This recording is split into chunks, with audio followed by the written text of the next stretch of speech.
Hey, what's going on, guys? It's Turin here with another Total War Warhammer online commentary. In this particular ladder battle, I'll be facing off against the Warriors of Chaos, and I'm actually going to be using the Greenskins. So I'm using one of my more traditional army compositions, but there is some slight variance in terms of my leadership. And this guy also had a pretty interesting composition that you guys will see here in a moment. So regardless, we'll do a quick run through of my army.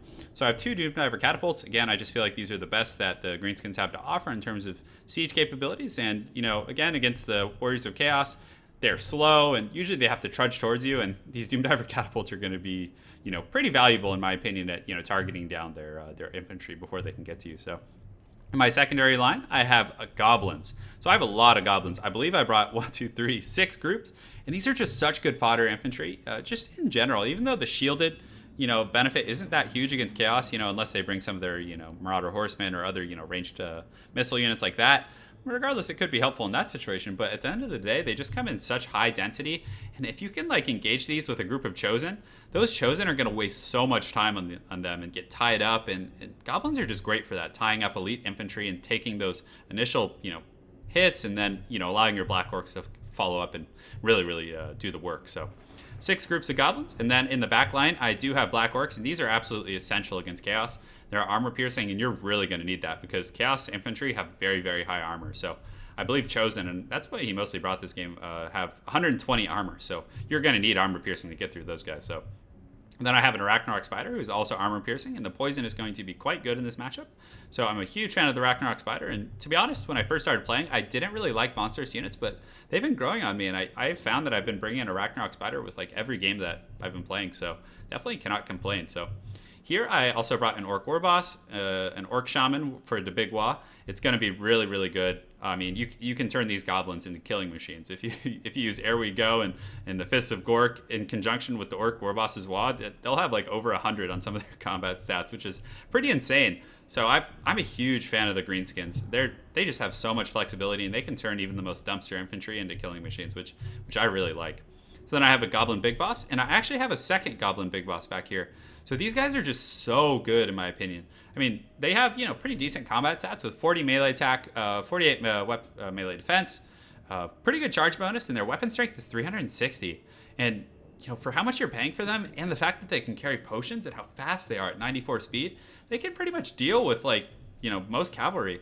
I could send this Goblin Big Boss to engage these Chaos Knights, who are a very expensive unit, and they would be able to just fight with them all day and maybe even, generate some huge results. So just my 2 cents there. And then up in the forest here, I have a group of Goblin Wolf Riders. So I always like to have one of these in Vanguard deployment. It just feels like it gives me a lot of flexibility in terms of scouting and, just combat in general. So that's a quick breakdown of my army. So my opponent, he did bring Chaos Knights. They do have 50 melee defense, 42 melee attack, and, 38 weapon strength, which isn't bad. So these are not the shock combat Chaos Knights. These are the ones that are more designed for sustained combat. And hopefully they will pay off for my opponent. He also has a Chaos Lord here who's rocking the potions. Definitely a good choice. And I believe it's on a Manticore, which personally I feel is much more cost effective than the Dragon. So then he also has a Chaos Sorcerer with the Lore of Fire. So you can see he does something that's pretty common. If you guys take a close look at the abilities he chose, he brought the Cascading Fire Cloak as well as the Fireball. Personally, I like to bring the Flaming Sword of Ruin as well. But, pretty much these are the 2 best spells that the Lore of Fire has to offer, in my opinion. You can constantly buff your troops with that very low-costed Cascading Fire Cloak, and then the Fireball is pretty good for taking out enemy leadership or, just units like that.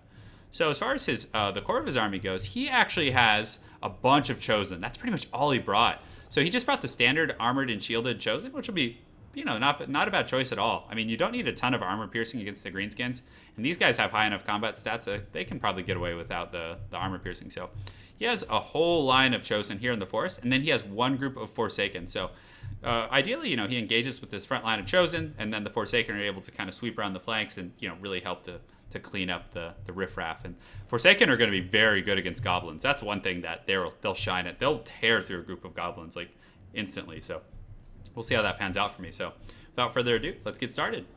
So right now the battle started, and I didn't really know what was going on because generally, they'll deploy in this area, but thanks to my Goblin Wolf Riders, I kind of was able to get an inkling that he was over here in this forested area. So I immediately pulled my troops over to get ready for this particular engagement. And I did see his Chaos Knights over here, and I figured this was nice. If I could like set up right here on this bluff, it takes away this whole flank. So then I just have to keep him in front of me and kind of out-muscle him with the WA and all that type of stuff. And with the Ragnarok Spider, I was feeling pretty confident. So and also that allows me to just only have to defend this rear flank here.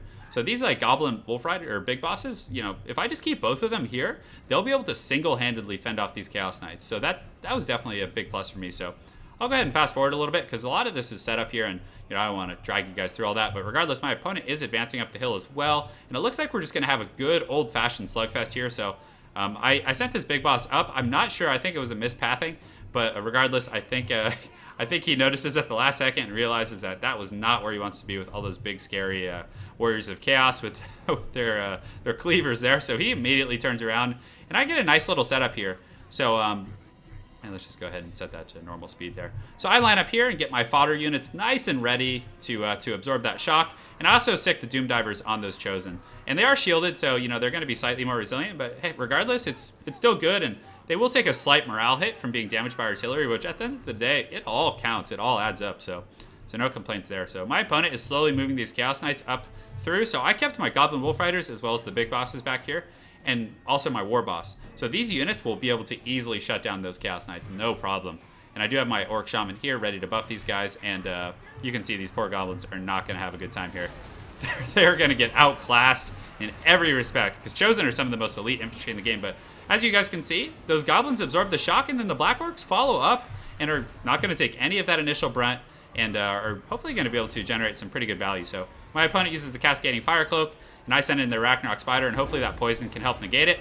And I use Ere We Go. So you can look and see the Goblins now have 78 melee attack, which is much higher than the Chosen.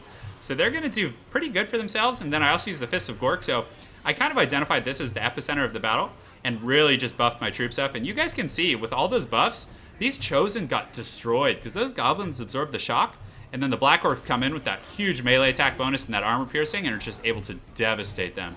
So things were going pretty well for me there. In the back line, I believe he just now pulls up his Chaos Knights, and he actually brought his Forsaken over here to flank as well. So definitely going to be a little dicey, but regardless, this front line's going really well. All those buffs are just outdoing his troops, but he did win over here on the eastern flank with these Chosen. They were able to chase off the Goblins because they didn't have Black Orc support, so obviously that's going to go poorly. Over here, we were able to engage, and these Goblin Wolf Riders are obviously going to get absolutely demolished by these guys. But I do have the Big Boss, both of the Big Bosses in here, and they'll be able to hold all day against those Chaos Knights. And over here, he does unfortunately get the Forsaken, and I didn't see them until it was too late. They ran around and were pretty well hidden in the forest, but they do get on these Doom Diver catapults and are going to tear into them. So that was definitely unfortunate for me. And his Gas Lord has been diving here and there, but for the most part, it's just kind of flying over the top of the battle and identifying weak points where it can jump in. But regardless, this Spider is just doing such good work, and you can see these Chosen are just getting absolutely demolished.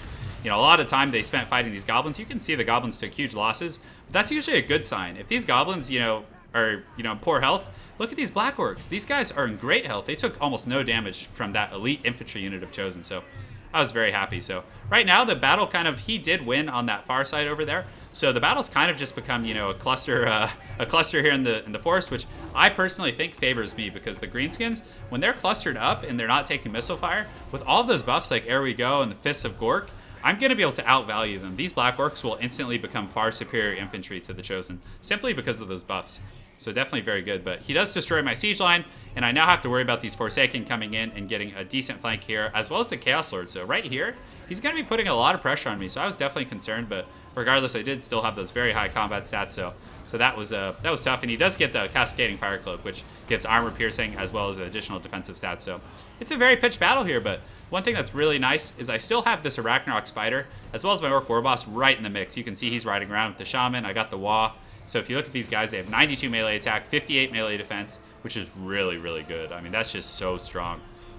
So in that clustered battle, I'm doing pretty well. And now my Goblins, they are kind of breaking off, but a lot of them are starting to come back, and I'll actually be pathing them back here shortly, and that'll help to take some of that initial not initial but long-term shock of those elite Chosen. So over here, where is that? The Goblin Big Boss is over here. So this is what I was telling you guys about. For this tiny miserable investment, these Goblin Big Bosses we're able to just tie these up. And even if they tried to run, they have 66 speed against the 94 of my big bosses. So I could just chase them down and keep them tied up all day back here. So that was definitely, I was very happy about that. And because this was a huge investment for him. If he had been able to like get these guys up and really pressure my back flank here, I would have been in some trouble. But regardless, the fight's kind of unfolding here in the forest and finally reaching its conclusion. The constant buffs of the big Wah is definitely outvaluing the Lore of Fire, in my opinion. And that Orc War Boss is in great health. I believe I did use a potion or two because he was taking some serious damage from that Chaos Lord. But the Chaos Lord is now broken, and most of the Chosen have dissipated off into the forest. So it was definitely a very, very, it was a good fight. It was a lot of fun. And, at the end of the day, having those fodder units was very valuable. And, that's the one problem with, you see all these guys who got so many kills, but a good 75-80% of those kills were on goblins. If you look at how healthy my Black Orcs were at the end of the battle, it's just a testament to that. And perhaps if he had gotten rid of like 2 of these Chosen groups and brought like some more Forsaken, use them to initially engage with those goblins, because, a charge from the Forsaken with their extremely high combat stats will ravage a group of goblins. And then use the Chosen to follow up, kind of like how I did with the Black Orcs, because those Chosen were just tied up for too long with the goblins. And then the Black Orcs came in with the buffs and were able to just cut through them. And also his cavalry, they didn't work out too well because the goblin big bosses back there were able to really, really just put in work. So again, good game to Slips. It was a lot of fun. Definitely not, very traditional Chaos comp. You don't see that too often. But those Chosen actually, were, held the line pretty well, even considering, how I had all those fodder units as well as those buffs to take them down. So good game there. And I'm also a huge fan of Lore of Fire with Chaos. I personally think it's one of the best. And if he had some more Forsaken or some other shock infantry that, even some freaking Chaos Spawn would have been pretty good at tearing through all of my infantry. So, but just my opinion there. But again, good game to Slips. Look forward to seeing you again on Ladder. And thank you guys for watching. Really appreciate the support, and more content coming soon. Take care.